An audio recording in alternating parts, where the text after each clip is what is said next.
Princess Nokia this past weekend. Another album that we weren't totally prepared for, but um, I think you were expecting something soon. Drop this double album.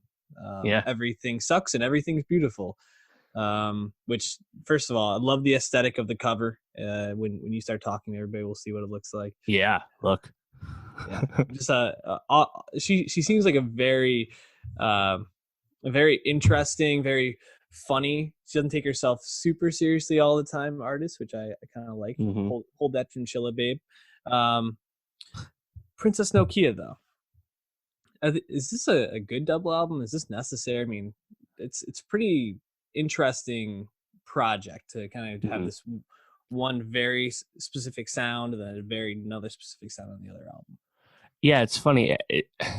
The way it's released, it's almost not a double album. It's almost just two albums released at the same time. Hmm. Like two different discs. Um, but yeah, either way, obviously they're released in tandem. They're going to be thought about together in tandem. The title suggests as much. Mm-hmm. Um, yeah, so yeah, I'd been expecting something because she had dropped Balenciaga, which is off Everything Sucks back in November. I liked that song a lot. And I was just, it seemed like she was gearing up. And then she started doing some other stuff. But yeah, again, this was still kind of ghost drop, so it wasn't on the radar. And that's kind of cool because she's a completely independent artist. There's no support, no label on, to speak of with this. So I guess she just said, "F it, I'm just gonna." No need to promote any further. Here it is. So I think that's cool. I like that confidence. But um, yeah, the everything is beautiful aspect is new for Prince Nokia. And I don't know how you felt about that, but for me, that kind of just reminded me of some like no name Hmm. karaoke to me, like in terms of the tone of Yep. the messaging, the tone of voice, and I guess the lack of punch, even if it's talking about more deeper themes. I feel like that was a little no namey, a little chance, even I guess. Mm.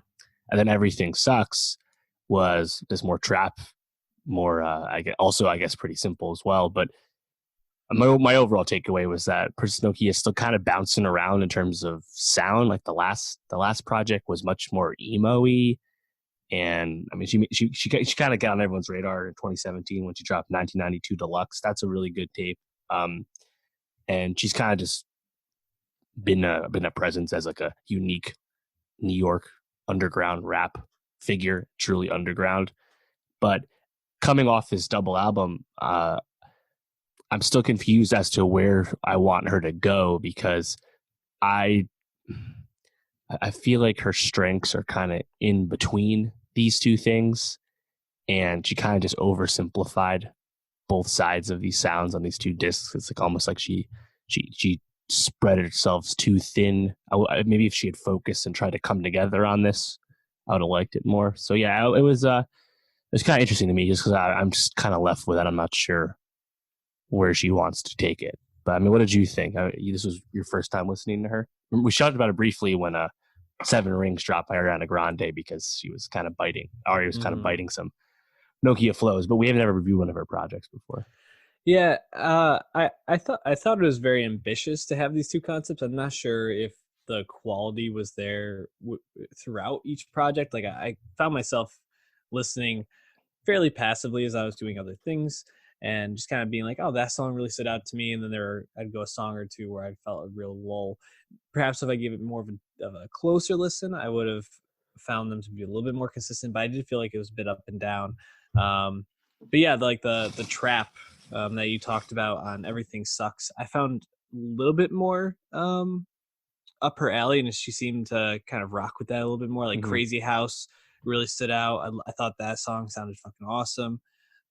Gross and Just a Kid were also tracks off that, which I liked Yeah, a lot. Just a Kid flows interesting.